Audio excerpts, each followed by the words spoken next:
parte, nos recuerda que desde el punto de vista aristotélico, cuando los gobernantes aprovechan el poder que recibieron o conquistaron para luchar por intereses particulares, la comunidad política se desvía de su objetivo y la forma política que asume es una forma corrupta o degenerada con respecto a la pura, es decir, en referencia al objetivo. Esto es importante y tiene que ver también con la seguridad, ya lo van a ver. Sin duda, la fortaleza del Estado en una democracia surge entonces no tanto de la capacidad de su aparato coercitivo, es decir, de las fuerzas militares, del aparato de justicia o de la policía, sino que dicha fortaleza del Estado en una democracia surge sobre todo de la legitimidad de sus instituciones y de las decisiones que son tomadas por las autoridades y que afectan al funcionamiento de la sociedad. Esto tiene que ver con el consenso, Ahora, hablemos un poco sobre el principio de legalidad.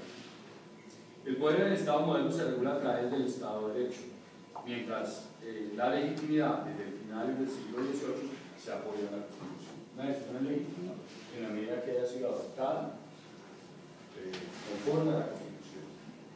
En consecuencia, un Estado es fuerte cuando su proceder se basa en el riguroso respeto a la ley. Un Estado es fuerte cuando la ley delimita el ejercicio del poder del Estado y somete las actuaciones de los servidores públicos. Eso es Estado de Derecho. Es fuerte en la medida que garantiza las libertades ciudadanas y procura la concordia interior mediante el derecho. El imperio de la ley es garantía de derechos, condición de la convivencia democrática y base de actuación del Estado cuando debe movilizar sus recursos coercitivos para enfrentar a quienes violan el ordenamiento jurídico o poner en peligro la existencia de la comunidad política. Implica el monopolio de las armas, o como algunos autores lo denominan, a la violencia legítima. Pero lo más importante es que la Constitución y la ley en un Estado fuerte no son letras muertas, son normas de aplicación rigurosa. El Estado fuerte es celoso cumplidor de la ley y celoso en hacerla cumplir a la sociedad. Así, la fortaleza del Estado radica en la observancia de la ley, en que la ley sea legítima y en que las decisiones de las autoridades también lo sean. Es decir, en asegurar que las leyes, como las actuaciones de los gobernantes, tengan conformidad con los valores de una sociedad que van más allá de la misma ley y de la Constitución. Cuando la ley refleja tales valores los que imperan en la sociedad, hay coincidencia con la legitimidad. Pero puede ocurrir lo contrario, es decir, que hay una ley que no es legítima y desencadenar la desobediencia civil, como sucedió en el debate relacionado con la aprobación legal, pero no legítima, de la reforma de la justicia. ¿Recuerdan? La reforma de la justicia, la reforma constitucional, fue aprobada en todos los pasos que señala la ley de la Constitución. Sin embargo, lo que hubo fue una movilización ciudadana a través de redes sociales, de rechazo a su contenido, y el gobierno, ante esa presión, Estado terminó haciendo una maniobra jurídica con los programas constitucionales para tratar de frenar la reforma.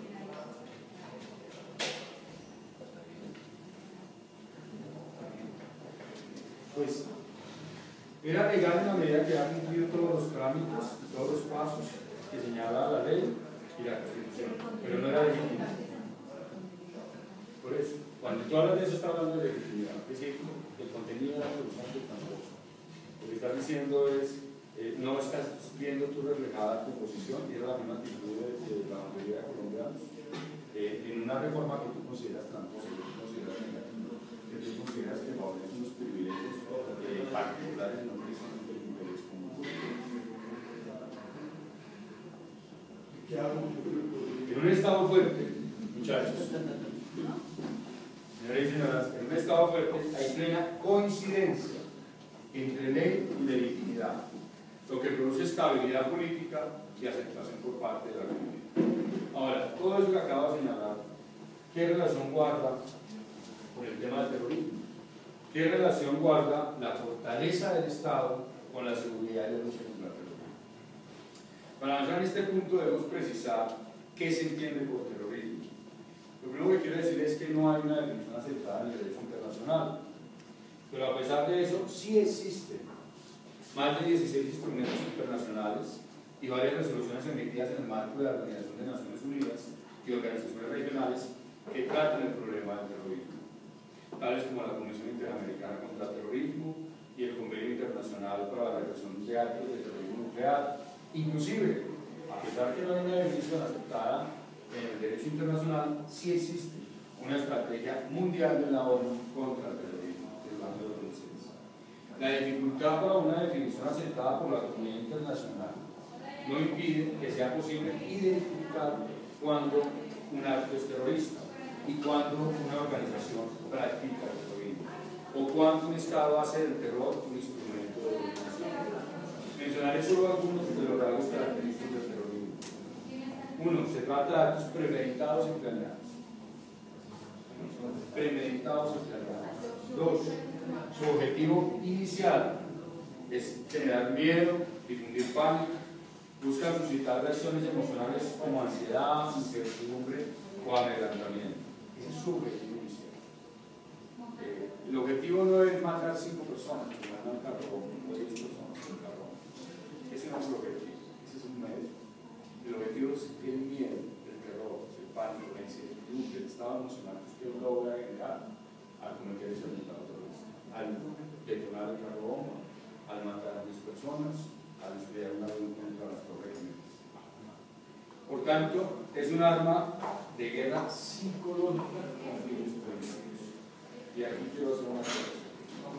Normalmente en reuniones de comunicación, cuando utilizamos un calificativo de organización terrorista, lo que estamos tratando de decir es que no hay ningún tipo de legitimidad en esta organización. Como en efecto uno lo puede decir, una organización que está sin embargo, técnicamente el terrorismo es político. O sea, las acciones que se realizan con el terrorismo persiguen un objetivo político. Luego se define como un arma de guerra psicológica. Otra cosa, vuelvo y repito, es que en la guerra irregular las narrativas, las palabras, los calificativos son arma de la confrontación. Porque en la guerra irregular la confrontación es por la legitimidad. Quien gana la guerra irregular es quien tenga la legitimidad. No, quien tenga la legitimidad. Esto es, hay un planteamiento por parte de la organización que se autodenomina revolucionaria comunista. Y ese planteamiento ellos pretenden que tenga el respaldo militar. Por eso ayer Iván Márquez hizo todo un ejercicio de propaganda y siempre lo trabaja haciendo un ejercicio de propaganda. La actividad del terrorismo es buscar legitimidad a la fórmula política, mientras le quitan legitimidad a la fórmula establecida, que es la sobre la cual se construye la Constitución y la orden social política. Porque es una lucha por la legitimidad. En la teoría se supone que la organización revolucionaria logra imponer eso, logra la victoria, cuando ha logrado destruir la legitimidad e imponer su legitimidad. Y eso tiene que ver con el apoyo popular, como generar consensos a favor y en contra de las fórmulas políticas que se enfrentan en la guerra irregular. Por eso, en el marco de esa guerra irregular, cuando se realizan actos terroristas, esos actos terroristas son armas de guerra psicológica que buscan afectar el imaginario colectivo para conseguir unos objetivos políticos que tienen que ver con destruir la legitimidad de un lado y ganar la legitimidad. ¿Claro? Cuando yo hablo de los medios de comunicación, por ejemplo, es una organización terrorista, obviamente estoy dando la connotación que mencioné inicialmente, es que es una organización que tiene una legitimidad. Pero técnicamente, hablando, el terrorismo busca un objetivo. Y eso hay que tenerlo claro. Para poder saber de qué manera se enfrenta adecuadamente este tipo de organizaciones. Su objetivo es condicionar actitudes y dirigir comportamientos. El uso del terror tiene un objetivo. Su objetivo final es de carácter político. Pretende que la sociedad y los gobiernos cedan a las demandas de quienes se emplean. Me imagino que ustedes están viendo la serie de Pablo Escobar. ¿Hay? Bueno, deberían verlo. Ustedes ven la serie. Ustedes ven la serie, porque además nos lleva uno, yo también viví esa época, muy muchacho,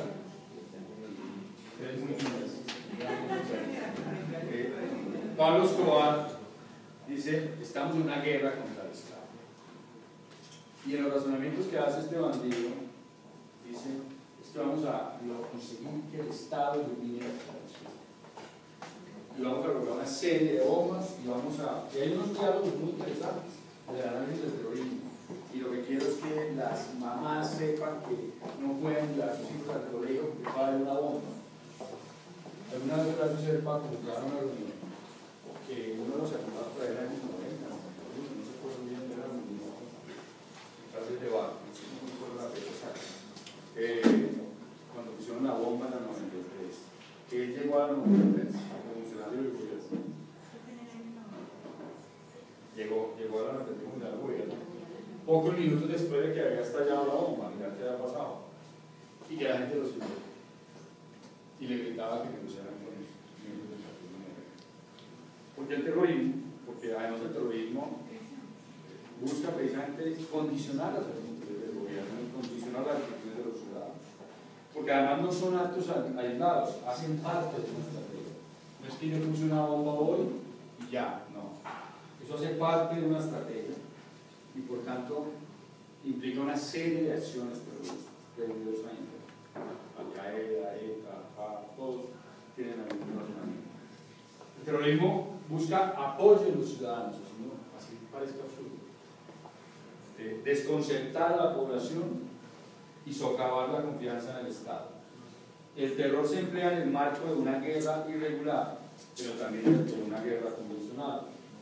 En síntesis, el terrorismo, de acuerdo con Peter Goldman, se expresa en atentados violentos, escandalosos, contra un orden político, preparados y organizados desde la clandestinidad. Su finalidad es difundir en primer lugar inseguridad y miedo, pero también simpatía y predisposición al apoyo, porque es una lucha por la legitimidad. De este modo, el terrorismo tiene como propósito romper los dos principios sobre los cuales se funda el Estado fuerte. ¿Cuáles son los dos principios? Legalidad y legitimidad. Busca desconocer la ley y la legitimidad del Estado que se combate. Ese fin se evidencia claramente cuando el terrorismo se emplea de forma sistemática en el marco de una guerra irregular, como ocurre en el caso colombiano. Los teóricos coinciden en que la guerra irregular es fundamentalmente una guerra por la legitimidad, en la que tanto la táctica como la estrategia terrorista se basan en combinar la acción política y violenta contra el Estado a partir de impactar psicológicamente a la población. Toda organización terrorista o revolucionaria combina la acción política con la acción militar, siempre. ¿Cuál es el problema en Colombia? Que nos hemos concentrado en combatir el aparato militar y no hemos enfrentado la cara política. Porque la FARC es una organización, como toda organización terrorista, de carácter poliforme, tiene distintas caras. Y resulta que estas organizaciones dependen más de los políticos que de los militares, o los militantes de una dependencia del sistema de los políticos. Los teóricos coinciden, no los dividimos, en ese hueco, la creación de mitos legitimadores del terrorismo es primordial. ¿Cuál es la razón por la cual yo decidí tomar las armas? ¿Cuál es la razón por la cual ETA se creó? ¿Por qué siempre Osama Bin Laden en todos sus comunicados hacía alusión a una narrativa que justificaba la existencia de Al-Qaeda y del yihadismo terrorista? ¿Por qué? Siempre una organización terrorista tiene que justificar sus acciones y su existencia. Si ustedes lo miran en el discurso ayer de martes, está claramente. Si lo miran en el discurso de Joaquín Gómez en el año 99, cuando la famosa silla vacía está plenamente también identificada. Si ustedes leen los comunicados de la FARC, siempre hay una frase orientada a justificar su existencia y el empleo de la violencia. Es que la guerra no la hacemos nosotros, la guerra la hace el Estado terrorista. Es que nosotros desde el año 64 en Marquetalia levantamos la bandera de la paz. La bandera de la paz desde el año 64 siempre ha sido nuestra consigna, pero siempre hay un Estado y una oligarquía terrorista que no lo ha aceptado. Narrativa justificatoria de la violencia. Narrativa justificatoria de la violencia. Ahora, si a alguien se le ocurre, me pregunta sobre este tema y podemos ampliar un poco más.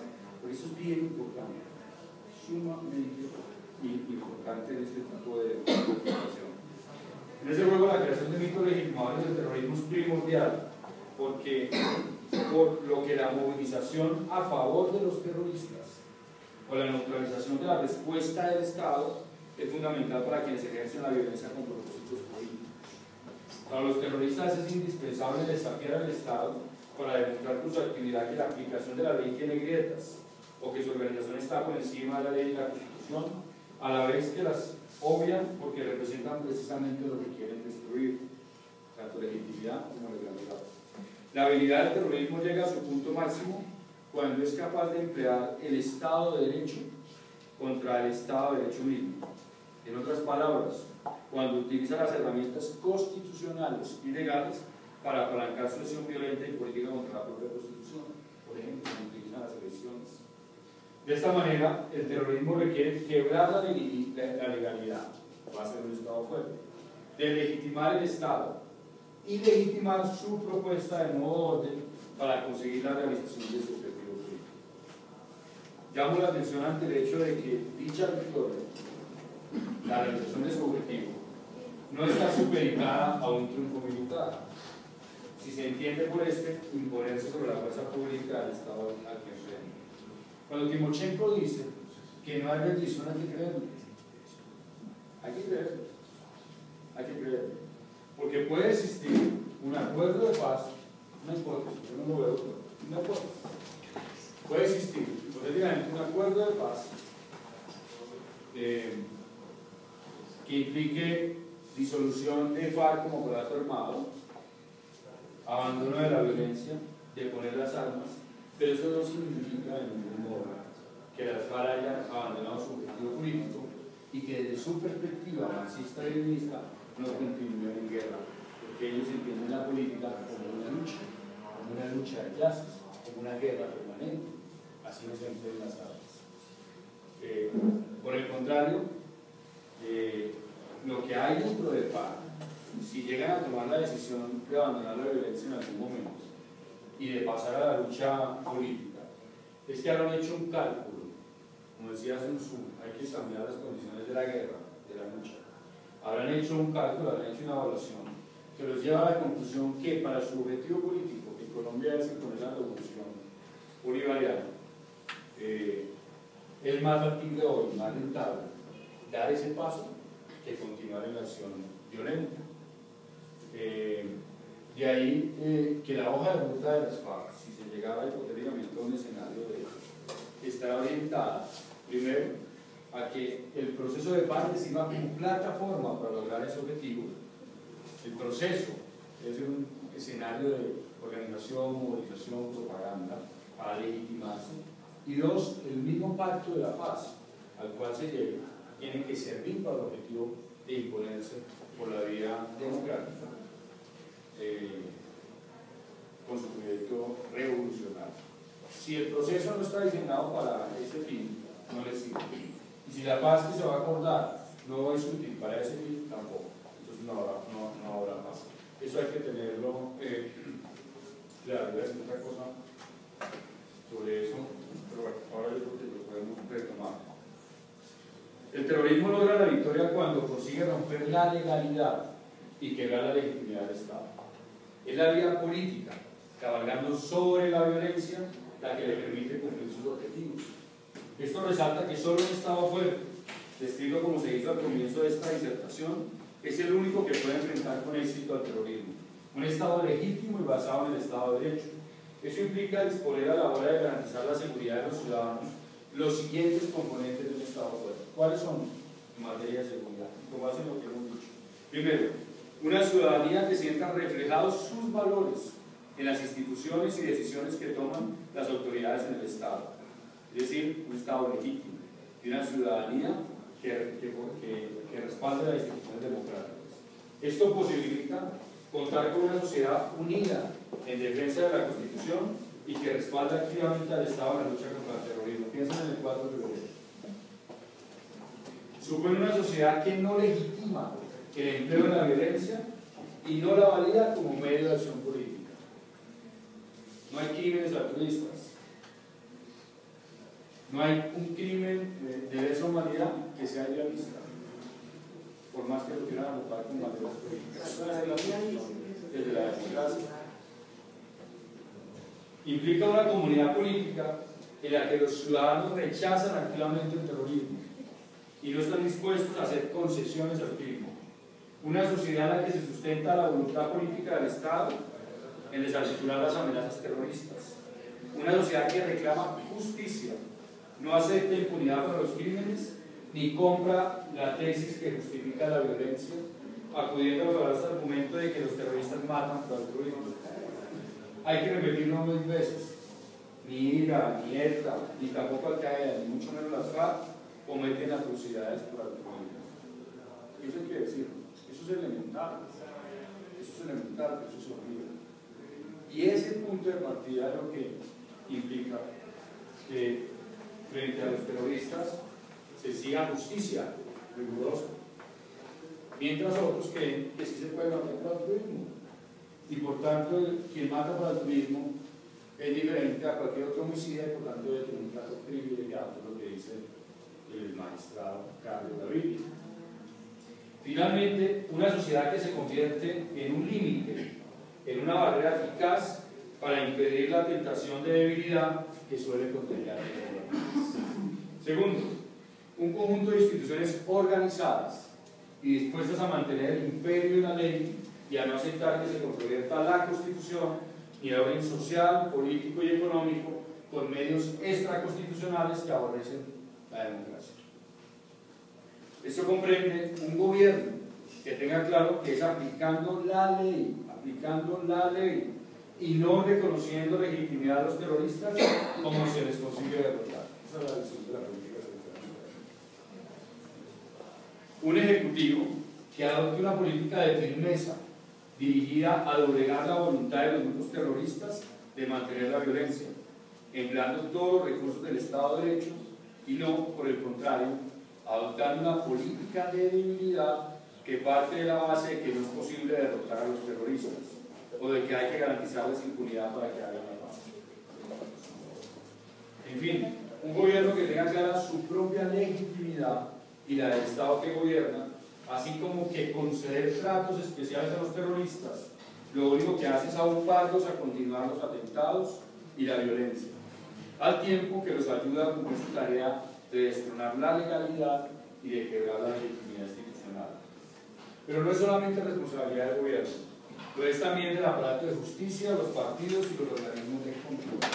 Es el Estado en su conjunto. Un Estado fuerte no es posible sin un aparato de justicia eficiente y eficaz.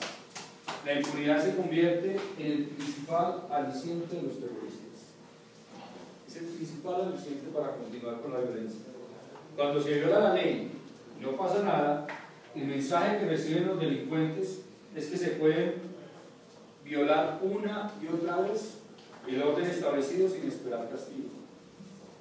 La justicia inoperante, sea por su falta de capacidad de gestión o porque su orientación la ubica en quienes piensan que los terroristas matan por altruismo,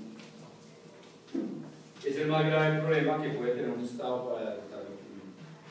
Pero hay escenarios peores. Hay escenarios peores. Como el que acaba de ocurrir en Colombia con la aprobación del marco jurídico para la paz. No se trata de ineficiencia de la justicia o de ineficacia. Se trata de que el Estado renuncia a la persecución penal de crímenes de lesa humanidad con una reforma constitucional. Cuando eso ocurre, no se legitima el crimen de lesa humanidad, pero no solo se legitima el crimen de lesa humanidad como medio de acción política, sino que se expide una licencia para continuar su realización.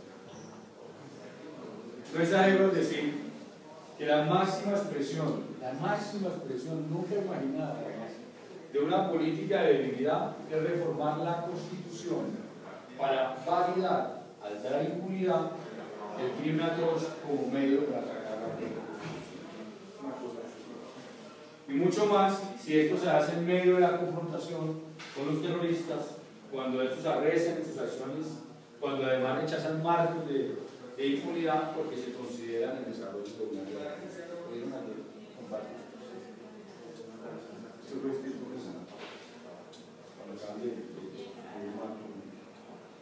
Pero sobre el marco jurídico para la paz, podemos hablar más tarde. Una de las puntos que tiene una generación, lo que pasa es que no nos va a alcanzar la punta. Un tercer punto, tercer elemento, ya dijimos, una ciudadanía activa en el terrorismo, un Estado organizado, sus instituciones para enfrentar estos grupos, y un tercer punto, un aspecto esencial ligado a la justicia y que completa la fortaleza que debe caracterizar al aparato coercitivo del Estado. Es la eficiencia y la eficacia de los organismos y cuerpos de seguridad del Estado, de la fuerza pública. Organismos de policía y responsables de actividades de inteligencia y contrainteligencia son indispensables para enfrentar la amenaza terrorista. Organismos que deben ser transparentes en un Estado fuerte y actuar con estricto apego a la Constitución y a la ley. Nada debilita más a un Estado que sean los gobernantes, congresistas, jueces y sus organismos de seguridad los que violenten la ley. No hay nada más duro ni nada más que los terroristas que lograr eso. Cuando un agente del Estado, con la excusa de perseguir a los terroristas, viola los derechos humanos, comete arbitrariedades y termina por atacar a la población, los únicos que celebran son los terroristas, que encuentran que su acción ha dado resultado, llevaron a sus enemigos a romper el Estado de Derecho y a deslegitimarse paulatinamente. Cuarto elemento, cuarto rasgo que caracteriza un Estado fuerte en la lucha contra la delincuencia: el ordenamiento jurídico y su aplicación por parte de los operadores judiciales respeta los derechos y las garantías individuales de quienes con sus crímenes se convierten en victimarios. Tienen derechos, pero nunca la legislación puede ofrecerles a los victimarios beneficios que signifiquen que los derechos que se les reconocen subordinen los de las víctimas. Al igual que en la paz justa, en el Estado fuerte no se discrimina entre victimarios a costa de los derechos de las víctimas, ni se discrimina a las víctimas para favorecer victimarios. Es lo que pasa con el marco jurídico para la paz. Este tema que explicamos en un libro que es para entendibles de Rafael Patos, ahí está explicado en detalle.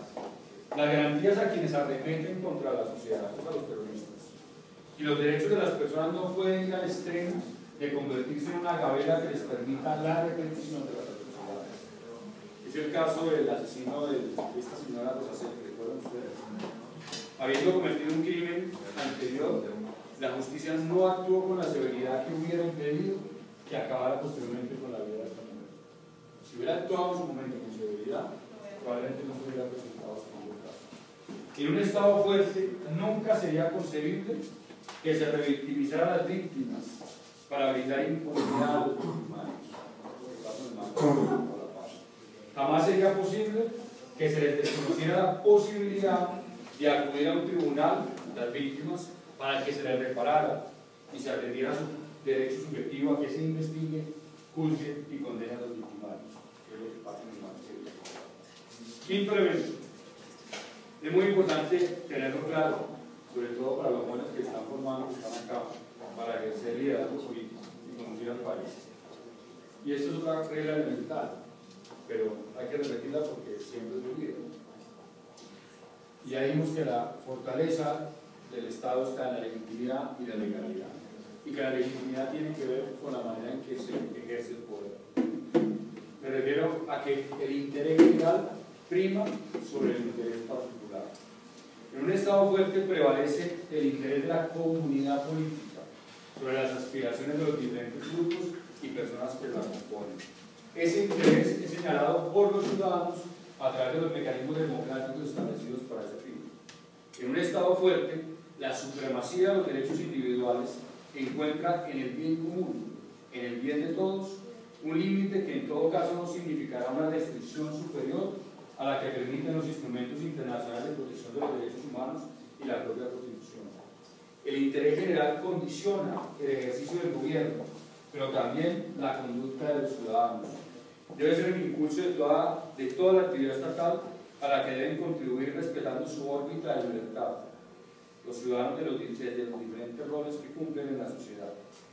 La hegemonía del interés individual hace que el Estado se emplee atendiendo los objetivos particulares y rompiendo con su misión de contribuir al bienestar de la colectividad total.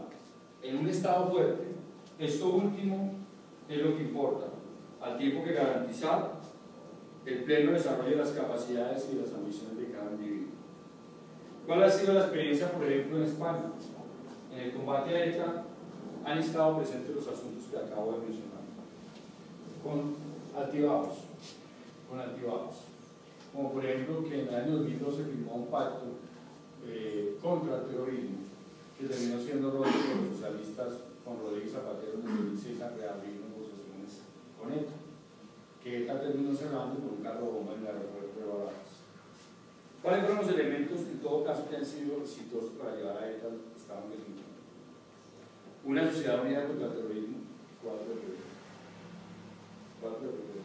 Unas instituciones organizadas y dispuestas a desarticular a ETA, la implementación de medidas como la creación de la Audiencia Nacional, un tribunal de justicia especializado en lucha contra el terrorismo, la adopción de la Ley Orgánica de Partidos Políticos, una ley que permite ilegalizar partidos políticos por pertenecer o estar vinculados o articulados con organizaciones terroristas. Tanto la audiencia como la Ley Orgánica de Partidos Políticos, por ejemplo, han sido definitivas para elevar la eficacia de la justicia y atacar todas las caras de la banda, incluida la política. Tercero, la eficiencia de los organismos y cuerpos de seguridad del Estado, sumado a un cuarto aspecto, la cooperación binacional con Francia y el conjunto de la Unión Europea para desarticular a ETA. En Colombia tenemos hoy graves problemas en varios de esos 4 puntos, resultado de abandonar los preceptos que deben orientar un Estado fuerte y sustituirlos por uno basado en discursos de debilidad y de legitimidad del crimen. Y con esto termino. Una sociedad que durante 8 años de la política de seguridad democrática estaba mayoritariamente cohesionada contra el terrorismo, comienza a cuartearse a partir del cambio de discurso del gobierno frente a las páginas de derecho. Hoy, y no estoy exagerando lo que voy a decir, hoy los sectores de la sociedad que se mantienen en las consignas del 4 de febrero de 2008, ¿recuerdan? ¿Cómo era? No más mentiras, no más muertes, no más apresos, no más paz. Quienes nos mantenemos en la postura, hoy somos francotiradores de la paz. Claro. Somos guerreristas, somos incivilizados, humano negro, y ese es serio. Ojo lo que voy a decir. ¿Por qué hay un cambio en el lenguaje del gobierno? ¿Por qué? Por ejemplo, el 11 de octubre se hizo una convocatoria que fracasó. La hizo el presidente de la República a través de 8 gatos. La cancelaron unas horas antes. Yo escribí una cosa en mi blog, con el título Maquillar del terror de presidente de la revolución. Porque lo que hoy se requiere para el éxito del proceso de paz desde el punto de vista del gobierno y de las FARC es que haya una sociedad que no salga a condenar a las FARC como una organización criminal y terrorista, como se hizo en el 4 de febrero de 2008, sino una sociedad que salga a las calles multitudinariamente a llenar la Plaza de Bolívar apoyando el proceso de diálogo y negociación con las FARC, que se hace sobre la premisa de que las FARC es una organización política armada a la que hay que creerle en nombre de la paz, es cierto, y sobre la base de que es legítimo reformar la Constitución para darle impunidad a los crímenes de lesa humanidad y crímenes de guerra y desconocer los derechos de las víctimas en aras de la paz. La marcha del 4 de febrero y la marcha del 11 fracasada de octubre, aplazada, porque dijeron que estaba cancelada, son 2 discursos completamente diferentes. En el primero del 4 de febrero teníamos una sociedad organizada, movilizada, liderada por jóvenes, por ciudadanos a través de las redes sociales, por una bandera de cero legitimidad al terrorismo. Cero legitimidad al terrorismo, y eso es brutal. Eso es más importante que desmantelar 2 frentes de las FARC. Porque esto es una guerra por la legitimidad, por la legitimidad. Entonces pasamos a un escenario donde lo importante, en la visión equivocada del gobierno, y todas estas cosas las digo cuando estaban en el gobierno, la visión equivocada es que hay que generar un ambiente en la opinión pública favorable a la negociación. Y generar un ambiente favorable a la negociación implica, pero el 4 de febrero no debe repetirse, sino que lo que debemos lograr es un apoyo al diálogo. Cuando lo que nosotros debemos hacer hoy es salir a las calles, a repetir el 4 de febrero, porque es la mejor presión sobre las FARC, para que las FARC que están sentadas ahora, nos guste o no, ¿no es cierto? Ya ese es un hecho. Lean ese hecho, ¿no es cierto? Y lo vean como una presión para empujarlos a una decisión que debe haberse tomado antes de dialogar. Nunca lo debimos haber sentado con las FARC sin que existiera la decisión de abandonar la violencia. Ese es el error que se ha cometido durante 30 años. Cuando dicen que es que no se cometen los errores del pasado, es mentira. Claro, aquí no hay una zona de distinción. Aquí no hay exceso de operaciones militares como con el gobierno de Cancún. Pero aquí estamos repitiendo el error fundamental, es creer, como Betancourt y Pastrana, que vamos a convencer a las FARC en la mesa de negociación de que abandonen la violencia. ¿Puede ocurrir? Claro que puede ocurrir. Pero el riesgo que estamos afrontando es un riesgo brutal. Puede ocurrir, pero es insostenible en el tiempo. ¿Cómo? Puede ocurrir, pero es insostenible en el tiempo. ¿Por qué? No, por muchos factores, entre esos, la parte del ejército, de los militares, con el pueblo militar, ¿no es cierto? Yo veo una preocupación en 10 años, 13.000 miembros que están judicializados, 3.000 que están investigados, 3.000 que están investigados, 3.000 que están judicializados, de los cuales casi el 80% son inocentes, de los cuales se someten a sentencia anticipada porque no tienen 80 millones de pesos para su defensa. Entonces, bueno, exactamente, entonces, ¿qué es lo que hacen? Reducen el tiempo y lo que vamos a ver en 10 años son personas que están preparadas militarmente para la guerra, están preparadas para el terrorismo y saben hacer eso. Entonces, en 10 años esas personas que un gobierno de turno los abandonó, ¿cómo van a salir? Entonces, ahí se van a volver unas guerrillas de derecha y volvemos a un círculo vicioso también. Entonces, ahora hablamos de eso, me parece. Entonces, ese elemento, chao, lo perdimos, estamos perdidos. Es uno de muchos puntos. Estamos perdidos, ese es el primer punto de cohesión de la sociedad.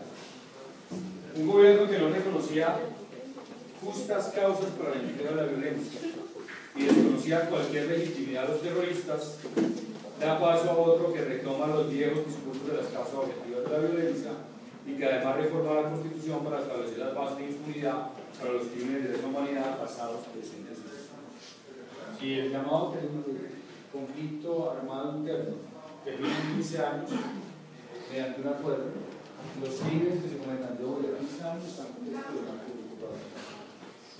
Una justicia que es eficaz, otro problema, para enfrentar la infiltración del contubernio de los políticos con las AUC, lo cual celebramos, pero que es absolutamente ineficaz para desarticular el entramado político de los Estados. Es intocable. Cuarto aspecto, una fuerza pública altamente eficiente en un periodo de transformación para responder con más eficacia a la adaptación de FARC y al aumento de sus acciones, pero al tiempo gravemente afectada por problemas de seguridad jurídica y por la comisión de homicidios en personas protegidas conocidos como falsos positivos. Yo fui viceministro de Defensa conocido el caso. Sí es cierto que hay inocentes involucrados en ese tema, pero también es cierto, hay que decirlo, que hubo muchos falsos positivos. Muchos. Y hubo muchos falsos positivos, no porque el presidente libre o los comandantes, no, porque algunas unidades militares terminaron vinculadas con el narcotráfico y terminaron al servicio del narcotráfico. Y con una situación tremendamente grave, porque recuerden, la legitimidad del Estado es una guerra por la legitimidad. Y cuando usted viola los derechos humanos, cuando usted mata, cuando usted utiliza las armas de la República en contra de la población, usted lo que está rompiendo la propia legitimidad del Estado. Y ahí lo que uno tiene que reclamar es justicia estricta. Y es quien es inocente se ha declarado inocente. Y quien es culpable se ha declarado culpable. Yo soy de los que creo que a esos militares que no actuaron como militares, ojo lo estoy diciendo, a esos militares que no actuaron como militares, sino como criminales, porque los militares tienen las armas para proteger los derechos humanos. Los principales defensores de los derechos humanos en Colombia son los militares. Pero a esos que no actuaron como militares, sino como delincuentes, como criminales, no debe darse ningún tipo de beneficio. Ninguno. en absoluto. Es aplicarse rigurosamente la ley, porque uno aquí no puede tener dos discursos, muchachos. Uno tiene un discurso de un Estado fuerte basado en el imperio de la ley y en proteger la legitimidad del Estado, o uno termina como una CPA, solamente viendo lo que denomina crímenes de Estado y no viendo las barbaridades que cometen las FARC, solamente lo que cometen algunos y no viendo las víctimas de otros sectores. Pero tenemos un problema. Los militares que están presos, muchísimos, han matado en combate a guerrilleros, terroristas reconocidos que están en los computadores, las fotos, todo. Y en el juzgado aparecen que son unos campesinitos y de eso tenemos sentenciados cantidades. Por ahí el 80% de la población militar presa tiene esos falsos positivos judiciales. La verdad es que no es una discusión muy subjetiva. No, hay pruebas que no valen. Pero digo por lo siguiente, porque eso es cierto, pero no puede llevar a negar que hubo falsos positivos. Sí, no podemos. Entonces lo que hay que buscar es resolver el tema por el fuero paramilitar, por el fuero paramilitar. La reforma que hay hoy no resuelve el problema. La reforma que está haciendo trámite en el Congreso no lo resuelve, lo resolvía el primer proyecto de acto legislativo que se presentó, que trabajé en ese, que es el que estaba en su nivel, porque permitía que fuera la justicia penal militar la que conociera y valorara inicialmente las operaciones militares y los muertos en combate, y no unos fiscales que no conocen de temas militares y que fácilmente pueden llevar a la conclusión de que una muerte legítima en combate termina siendo un falso positivo, que es a lo que usted se refiere. Ahí hay que ser, bien, llamamos que hay que ser muy equilibrado, mucho, y en ser muy riguroso en defender a aquellos miembros de la fuerza pública que están en una situación como la que usted menciona, como también muy riguroso en exigir justicia frente a aquellos que actuaron de manera totalmente de acuerdo. El que la hizo, páguela. Pero yo me he recorrido los veredas, tengo becados y el 80% de los casos es por el 80%. No, por eso le digo, hay un 20%, hay un 30%. Eso es radical. General Plaza, alcalde. Estamos hablando precisamente de los. Pero esa parte va a ser insostenible, o sea, mientras que también no aceptemos que la justicia está juzgando por política y no por derecho, pues esa justicia va a hacer que no sea sostenible en el tiempo de la paz. Por eso lo que hay que buscar es el bendito fuero militar que actúe. Y por eso tenemos que buscar darle todas las garantías. Ese es el tema. ¿Cuáles son las garantías que le vamos a dar a los militares para que los temas de politización, de infiltración que también existen, ¿no es cierto?, en la justicia, no terminen siendo un instrumento para doblegar la voluntad del otro? Porque es que ese es el otro tema. ¿Cuándo ganan la guerra? Cuando se doblega la voluntad de lucha de las FARC. ¿Cuándo ganan las FARC la guerra? Cuando se doblega la voluntad de lucha del Estado. ¿Cómo se doblega la voluntad de lucha del Estado? Eligiendo gobiernos que no tengan una política de firmeza, dividiendo a la sociedad para que una parte de la sociedad apoye a las FARC y otra parte apoye al gobierno. Pero también consiguiendo la desmoralización de las fuerzas militares. ¿Y cómo se consigue eso?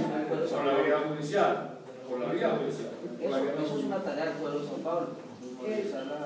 El fuero penitenciario también existe y no lo utilizan. ¿Cuántos hay en la picota? ¿Cuántos hay en la picota? Mira, yo trabajé el tema. Hicimos un artículo que es el cual tomamos la reforma constitucional para que haya cárceles para militares.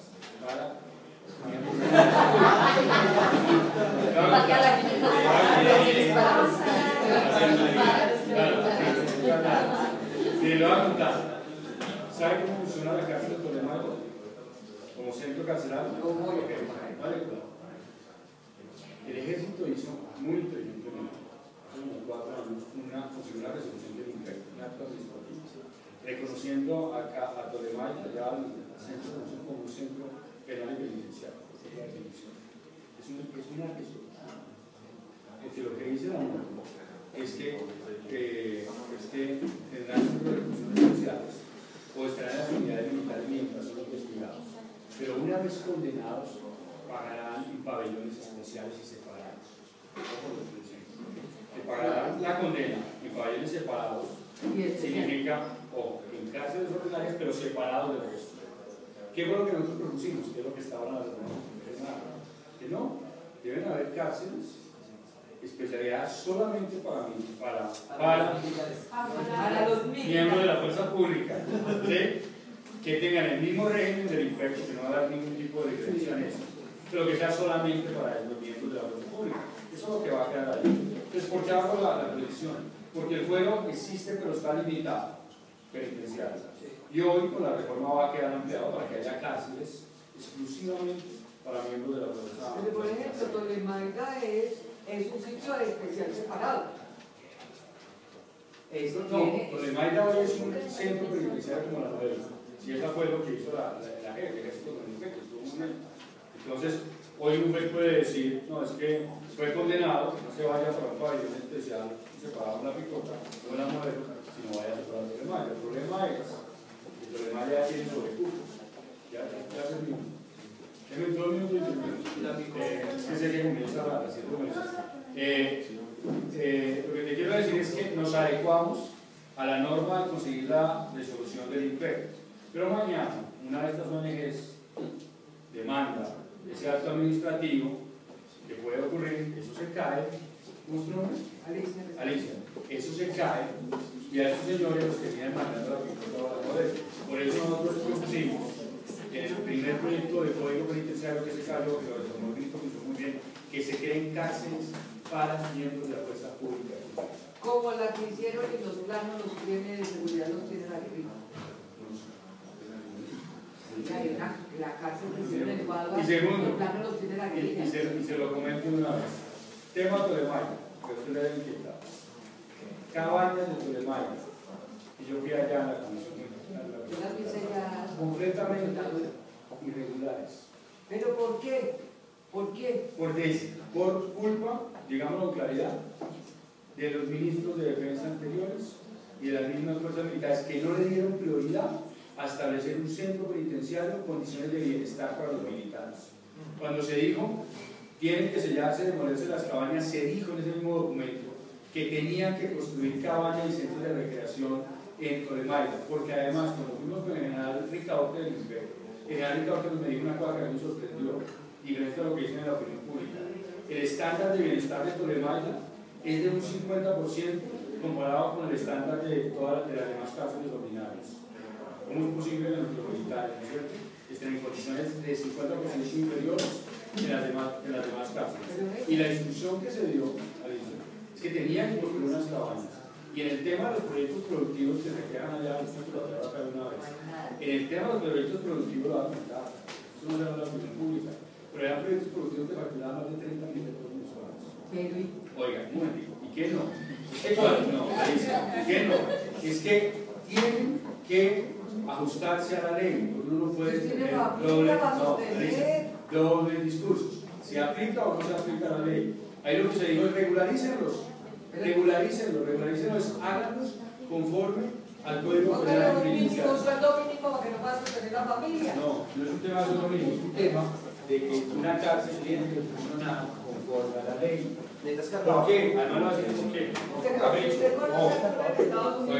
Sistema interamericano, Alicia, Sistema Interamericano de Derechos Humanos. Iván Cepeda. ¿Cuál es la tarea de esos colectivos del Sistema Interamericano? Que no haya cárcel para el Ministerio de Defensa ha defendido eso. Si yo digo, esto es legalidad y legitimidad. Usted no puede pretender que nosotros ampliemos el fuero carcelario como lo estamos planteando, como lo propusimos ahora lo va a hacer el Congreso. Si al mismo tiempo usted no garantiza que una cárcel donde están recluidos condenados de la fuerza pública funcione como cárcel. Entonces, cuando yo hablo de un Estado fuerte, esto para mí no es cárcel.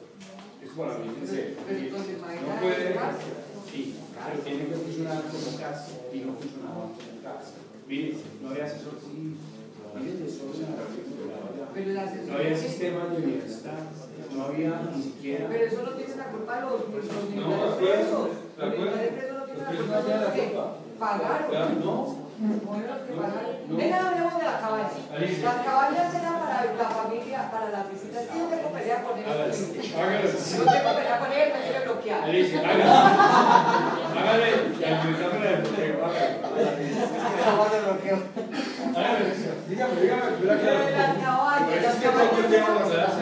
La familia de los militares que están presos en Tolemaida no viven todos, ni en Bogotá, ni en Melgar, viven en Medellín, en la costa, en muchas partes. Esas cabañas que ellos hicieron con la plata que se ganaba, con los negocios, el trabajo que tenían.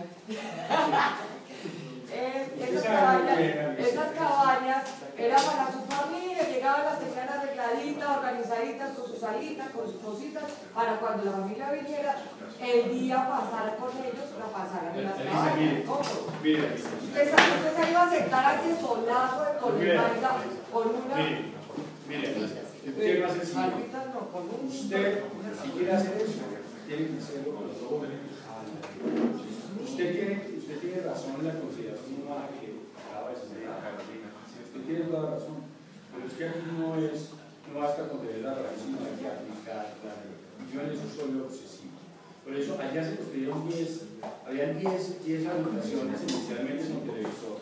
Y luego vinieron construyéndose de manera desorganizada. Es culpa del Estado. No es culpa de las personas que están allá, no es culpa del Estado, ¿cierto? Del Estado. Se enseñaron construyendo unas cosas, unas cabañas con mucha dificultad, pero se construyeron, pero no estaban en el marco de la ley. Y cuando uno es servidor público, y esto hay que aprenderlo, muchachos, hay que aplicar la ley con rigurosidad. Y lo que tiene que hacer el Estado, dice ahí es lo que nosotros pedimos, si ordenamos en ese documento, si él todo lo ha hecho ya un tema del ejército, hay que reclamarse la comando del ejército. Lo que tiene que hacer ahí es construir el Estado, ¿cierto? Las cabañas, y esa fue la orden que se dio, tenían que construir las cabañas. Y hoy las cabañas deberían estar construidas. No están construidas, las otras no están derrumbadas, están soldadas las puertas y las... Le voy a hablar con franqueza, aquí, ¿no es cierto? Y qué pena la Total. Porque se dio una instrucción, y la instrucción demora en construir. ¿Y por qué no se los hacemos cumplir? Y eso está en una comunicación que mandó el ministro Rodrigo Rivera de instrucción de orden al comandante del ejército y al almirante Celi en su momento. ¿Por qué no las tumban? ¿Y por qué no organizamos la cárcel para que funcione bien, haya bienestar de los presos, no tengamos estos problemas? Ahí lejos en Puerto, ya se me va a contar aquí por acá. Pero es que, yo le digo, es que esto no es un tema de. Usted tiene la idea de un Estado fuerte y imperio la ley, uno tiene que aplicar. Entonces, ¿quién tiene que hacer, quién puede hacer, obligar a que el ejército cumpla, los comandantes cumplan con las resoluciones, con las cosas? Termino, me falta página y media, y termino. Ya tengo otro conferencista. Pero qué bueno, Alicia, tener la oportunidad de controvertir sobre este tema. Siguiente. Y el último problema. Un vecino sometido a una revolución que sustituye las bases de la democracia liberal y que comparte un proyecto con una organización que perpetra los mayores crímenes de lesa humanidad. El gobierno de Hugo Chávez ha cooperado con Colombia en la persecución del narcotraficante en su país, mientras solo acosa a las FARC en la retórica. Venezuela sigue siendo refugio del terrorismo y su gobierno uno de los principales aliados, mientras utilizan con destreza el silencio del gobierno colombiano. Lo anterior, las 4 cosas que acabo de mencionar y que contrastamos con el éxito en España. Lo anterior dificulta en sumo grado acabar con el terror y obliga a trabajar por la construcción de un Estado fuerte, capaz de garantizar la seguridad. En conclusión, el Estado fuerte es una necesidad para derrotar el terrorismo y se sustenta en la evidencia absoluta, no relativa, absoluta, vigencia del Estado de Derecho y en el robustecimiento de su legitimidad. El gobernante en un Estado fuerte hace suyo el precepto fundamental de lo político. ¿Cuál es el precepto fundamental de lo político? Descrito por Julien Freund. en un texto, Sociología del conflicto, es un profesor francés.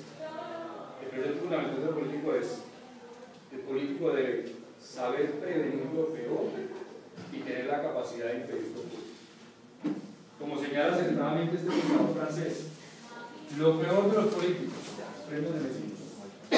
lo peor de los políticos consiste en no prever nunca nada más que lo mejor.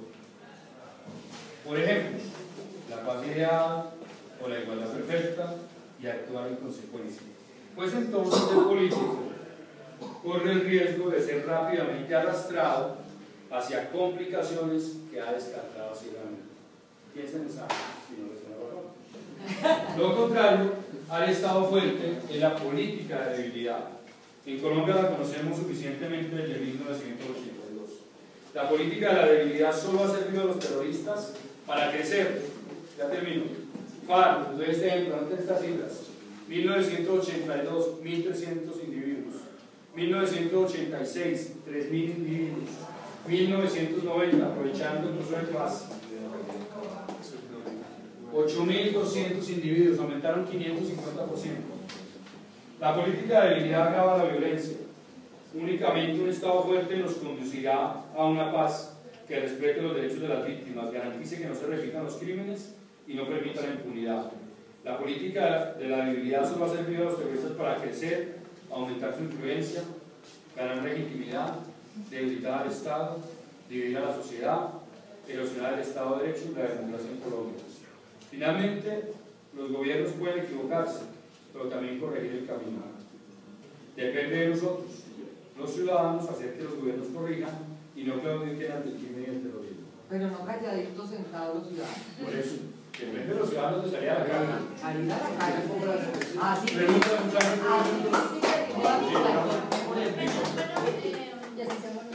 Y así seamos los mismos 15, ¿cómo nos dicen gatos? Sí, los mismos 15 gatos.